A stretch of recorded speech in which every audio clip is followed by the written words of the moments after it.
Hello बच्चों, this is video number 2 on electric potential. ठीक है।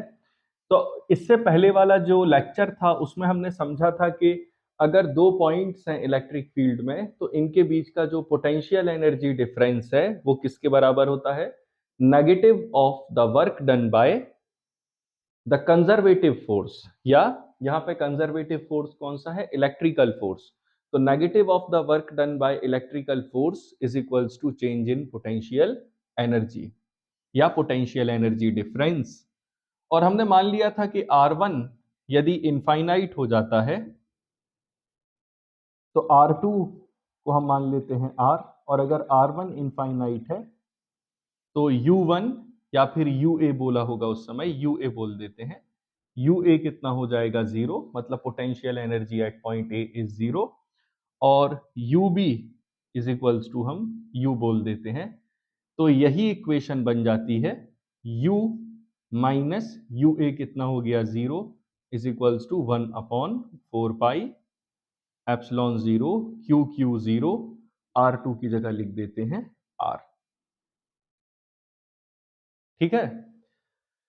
तो यहां पे अगर हम इस डेफिनेशन को बोल देते हैं तो ये बोलते हैं कि work done by electrical force to move a charge Q0 from one point to another point in the electric field, sorry, negative of work done is equals to potential energy difference, negative of work done। बच्चों अगर हमें ये U कोई पूछे तो क्या है? तो ये है electric potential energy at this point at a distance R। मतलब अगर कोई चार्ज Q है और इससे R डिस्टेंस दूर एक चार्ज Q0 है, तो इन सिस्टम की जो इलेक्ट्रिक पोटेंशियल एनर्जी है वो है U is equals to QQ0 upon 4 pi epsilon zero R। लेकिन अगर कोई आपसे पूछता है कि इलेक्ट्रिक पोटेंशियल डिफरेंस क्या होता है, ये क्या है बच्चों? Potential energy difference. अगर हमें इसको पोटेंशियल डिफरेंस में बदलना है तो जो भी डेफिनेशन आपने चार्ज Q0 के लिए बोली है उस चार्ज Q0 की जगह हम क्या मान लेंगे? 1 कूलम्ब चार्ज या फिर यूनिट पॉजिटिव चार्ज। तो इस कंडीशन में ये जो इक्वेशन है इसको अगर हम चार्ज Q0 से डिवाइड कर देते हैं, मतलब UB upon Q0 minus UA upon Q0 is equals to QQ0 upon 4 pi epsilon zero R2 divided by Q0 minus QQ0 upon 4 pi epsilon zero R1 divided by Q0। तो ये Q0 से Q0 सब cancel हो जाएंगे। UB upon Q0 that is, इसको हम लिख सकते हैं VB, और UA अपॉन Q0 को लिख सकते हैं VA।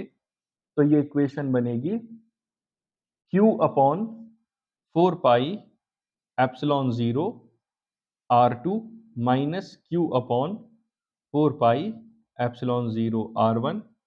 तो potential difference VB minus VA is equals to होगा Q upon 4 pi epsilon zero common लेते हैं 1/R2 माइनस 1/R1। ठीक है। तो अगर चार्ज Q0 को यहां से यहां तक लाने में हमने कुछ वर्क किया है तो वो वर्क क्या था बच्चों? Potential energy difference. लेकिन अगर वही वर्क हम यूनिट पॉजिटिव चार्ज के लिए कैलकुलेट करने लगते हैं तो वो बन जाता है पोटेंशियल डिफरेंस। क्या बन जाता है बच्चों? Potential difference. अब एक और इंपॉर्टेंट बात यहां पे आती है, आप लोग पहले इतना नोट करो। तो बच्चों ये जो इक्वेशन है VB minus VA is equals to Q upon 4 pi epsilon zero 1/R2 minus 1/R1, ये पोटेंशियल डिफरेंस को दिखाती है। ये किसको दिखा रही है बच्चों? पोटेंशियल डिफरेंस को। और ये जो इक्वेशन है ये किसको दिखा रही है? पोटेंशियल एनर्जी डिफरेंस को। ये इक्वेशन क्या दिखा रही है? पोटेंशियल एनर्जी को। ये पोटेंशियल एनर्जी डिफरेंस है दो पॉइंट्स के बीच में। ये क्या है? पोटेंशियल एनर्जी है इन दोनों चार्जेस की। ये है, ये क्या दिखा रहा है? इलेक्ट्रिक पोटेंशियल डिफरेंस को। दो पॉइंट्स के बीच का पोटेंशियल डिफरेंस क्या होगा? एक यूनिट पॉजिटिव चार्ज को इस पॉइंट से इस पॉइंट तक ले जाने में किया गया वर्क होगा। वैसे ही बच्चों, अगर हमें इलेक्ट्रिक पोटेंशियल को डिफाइन करना है किसी पॉइंट पे, तो जैसे हमने यहां R1 को इंफिनिटी किया था, R2 को R कर दिया था, तो अगर हम R1 को इनफाइनाइट कर देते हैं तो उस पॉइंट पे पोटेंशियल जो है R1, मतलब ये वाला पॉइंट हो गया, ये पॉइंट A जिसका डिस्टेंस R1 है, तो पोटेंशियल एट A 0 हो जाएगा, डिस्टेंस इनफाइनाइट है। वैसे ही अगर R2 को हम R के बराबर लिखें और तो VB को हम अगर V कर देते हैं तो ये V minus 0 is equals to Q upon 4 pi epsilon 0 R. This is very important relation. This is called electric potential. V is equals to Q upon 4 pi epsilon 0 R. ठीक है? तो अगर किसी पॉइंट P पे electric potential define करना है, यहां पे चार्ज Q क्या है? वो चार्ज है जिसके लिए हम इलेक्ट्रिक पोटेंशियल क्या कर रहे हैं? फाइंड आउट कर रहे हैं। जिस चार्ज से R डिस्टेंस दूर हम इलेक्ट्रिक पोटेंशियल निकाल रहे हैं, वो ये है चार्ज Q। तो बच्चों, अब हम इन शॉर्ट आप लोगों को कुछ बातें समझा देते हैं।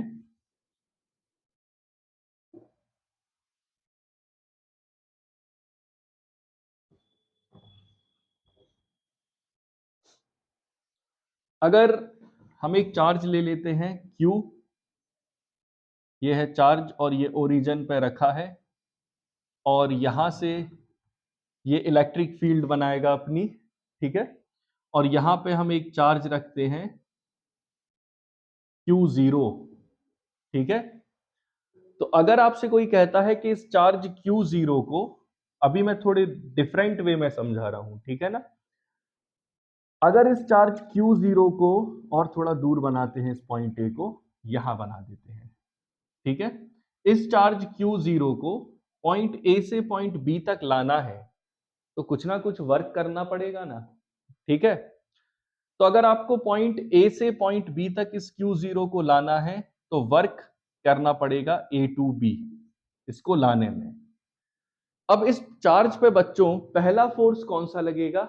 वो पहला फोर्स है इलेक्ट्रिकल फोर्स, जो इस Q0 पे लगेगा वो होगा F electrical, that is 1 upon 4 pi epsilon 0 Q0 upon ये डिस्टेंस मान लेते हैं R2 का स्क्वायर, ठीक है?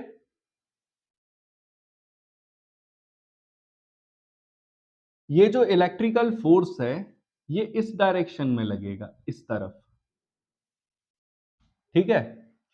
अब अगर आपको इस चार्ज को यहां से इस तरफ लेके आना है तो आपको इस पर एक्सटर्नल फोर्स लगाना पड़ेगा, F वेक्टर एक्सटर्नल, और ये कौन सा फोर्स पहले से लग रहा है? F वेक्टर इलेक्ट्रिकल, ठीक है? अब इस चार्ज Q0 को अगर हम यहां से यहां लेकर के आते हैं तो कुछ ना कुछ तो वर्क करना पड़ेगा। अब यहाँ फोर्स एक एक्सटर्नल है, दूसरा इलेक्ट्रिकल है, तो जो work done by external force होगा ना बच्चों, वो इस केस में पॉजिटिव होगा। देखो, क्योंकि अगर आप Q0 को A से B ला रहे हैं तो यहाँ पे डिस्प्लेसमेंट वेक्टर हो गया AB वेक्टर, जिसकी डायरेक्शन है टूवर्ड लेफ्ट, और एक्सटर्नल फोर्स भी लग रहा है टूवर्ड लेफ्ट, तो वर्क डन पॉजिटिव होगा। लेकिन इलेक्ट्रिकल फोर्स इस तरफ लग रहा है B से A की तरफ, और डिस्प्लेसमेंट है A से B की तरफ, तो ये वर्क डन नेगेटिव हो जाएगा। ये मैं आपको सेम एनसीईआरटी के तरीके से समझा रहा हूं कि एनसीईआरटी में कैसा दिया है। तो अगर मैं कहता हूं कि इसमें सेकंड सिचुएशन क्या होगी कि यहां WA2B, एक वर्क होगा इलेक्ट्रिकल और दूसरा WA2B होगा, वो होगा एक्सटर्नल, मतलब ये है work done by electrical force और ये है work done by external force. बच्चों, work done by electrical force होगा नेगेटिव अगर हम मान लेते हैं ये है पॉइंट ए, यह point B, A to B, F vector, या अब एफ वेक्टर नहीं लगाएंगे क्योंकि नेगेटिव लगा दिया, या फिर ऐसा समझते हैं बच्चों, इसको थोड़ा सा चेंज कर देता हूं, W A to B electrical मतलब डी डब्ल्यू इलेक्ट्रिकल का इंटीग्रेशन। वैसे ही W A to B external क्या होगा, डी डब्ल्यू एक्सटर्नल का इंटीग्रेशन। मतलब वही तरीका लगाएंगे कि टोटल वर्क कैलकुलेट करना है ए से बी, तो छोटा सा वर्क कैलकुलेट कर लेते हैं डी डब्ल्यू और फिर उसको इंटीग्रेट कर देते हैं। तो बच्चों डी डब्ल्यू इलेक्ट्रिकल कितना आएगा आपके पास, तो वो आएगा F electrical, F vector electrical dot displacement dx। अब हम मान लेते हैं कि चार्ज Q0 कहीं रास्ते में है और Q और Q0 के बीच की जो डिस्टेंस है वो है x। तो F वेक्टर इलेक्ट्रिकल जो होगा वो होगा 1/4πε0 QQ0 अपॉन x स्क्वायर। यहां पे बच्चों इलेक्ट्रिकल फोर्स इस तरफ लग रहा है toward right and displacement dx होगा इस तरफ, तो इनके बीच का 180 डिग्री एंगल बनेगा। तो हम लिख सकते हैं D W electrical is equals to F electrical D X cos 180, और ये कॉस 180 -1 है, तो D W electrical is equals to minus F electrical D X. और इस डी डब्ल्यू इलेक्ट्रिकल की जगह minus F electrical D X रखेंगे तो integration from A to B, negative sign outside, F electrical D X. तो यहां negative work किसने किया है, इलेक्ट्रिकल फोर्स ने। और हमने कैलकुलेट कैसे किया, ये चार्ज Q0 मान लेते हैं x डिस्टेंस दूर है, Q0 चार्ज को यहां dx डिस्टेंस हम लेकर के आए, ये dx वेक्टर। तो जो इलेक्ट्रिकल फोर्स ने स्मॉल वर्क किया वो नेगेटिव है। अब एक्सटर्नल फोर्स ने जो वर्क किया डी डब्ल्यू एक्सटर्नल, ये होगा F vector external dot D X vector, तो ये हो जाएगा F external D X cos 0, तो डी डब्ल्यू एक्सटर्नल, तो बच्चों D W external is equals to F external D X. ये पॉजिटिव वर्क हुआ, एक्सटर्नल फोर्स ने जो वर्क किया वो पॉजिटिव है। और टोटल वर्क एक्सटर्नल कितना होगा, इसका इंटीग्रेशन करना पड़ेगा ए से लेकर के बी तक, तो ये integration from A to B, ये एफ एक्सटर्नल dx। तो बच्चों ये भी एक तरीका होता है इन चीजों को डिफाइन करने का, ठीक है ना। तो work done by electrical force क्या होता है, नेगेटिव। एक चार्ज Q0 को यहां से यहां तक लेकर के आने में जो वर्क किया, तो एक्सटर्नल फोर्स पॉजिटिव वर्क करता है और इलेक्ट्रिकल फोर्स नेगेटिव वर्क करता है, ठीक है। अब इसके बाद जो वीडियो मैं अपलोड करूंगा बच्चों, वो होगा कैपेसिटेंस के ऊपर। आज मैंने आपको फॉर्मूले बताने की कोशिश की है कि कैसे पोटेंशियल एनर्जी डिफरेंस और पोटेंशियल डिफरेंस कैलकुलेट किए जाते हैं। तो इन शॉर्ट में पूरे फॉर्मूले अब लिख देता हूं, ठीक है। तो उससे फाइनली आपको दिमाग में वो चीजें बैठ जाएंगी। अगर मैं कहता हूं कि यहां एक चार्ज है Q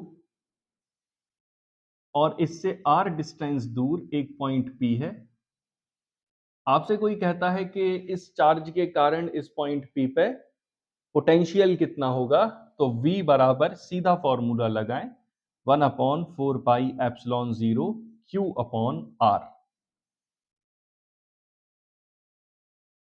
ठीक है।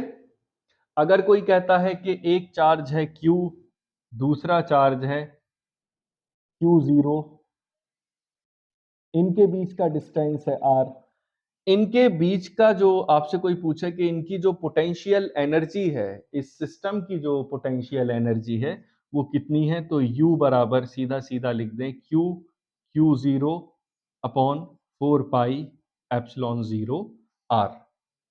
और पोटेंशियल एनर्जी से पोटेंशियल बनाना है तो सीधा सीधा क्या करते हैं, इसको हम सीधा सीधा डिवाइड कर देते हैं, ठीक है ना। तो अगर हम कहें potential divided by charge, potential energy divided by charge Q0, तो सीधा सीधा क्या बन जाता है बच्चों, पोटेंशियल। तो यहाँ पे इसमें क्या डिफरेंस है, ये जो Q0 है, अगर इस U को हम Q0 से डिवाइड करते हैं तो Q0 से Q0 कैंसिल होता, तो क्या बन जाता है, पोटेंशियल बन जाता है, ठीक है ना। तो U upon Q0 is equals to V, तो U is equals to V into Q0, U is equals to V multiplied Q0। Potential energy और पोटेंशियल में यही रिलेशन है, क्योंकि पोटेंशियल जो है वो पोटेंशियल एनर्जी से ही बना है। पोटेंशियल एनर्जी को चार्ज Q0 से डिवाइड कर करके क्या बना देते हैं, पोटेंशियल। वैसे ही दो पॉइंट्स के बीच की जो पोटेंशियल एनर्जी डिफरेंस है वो है WA2B। इसको अगर हम चार्ज Q0 से डिवाइड करते हैं, जो मैंने किया था इससे पहले, तो वो हो जाता है VB minus VA is equals to WA2B upon Q0। ये भी बहुत इंपॉर्टेंट रिलेशंस है।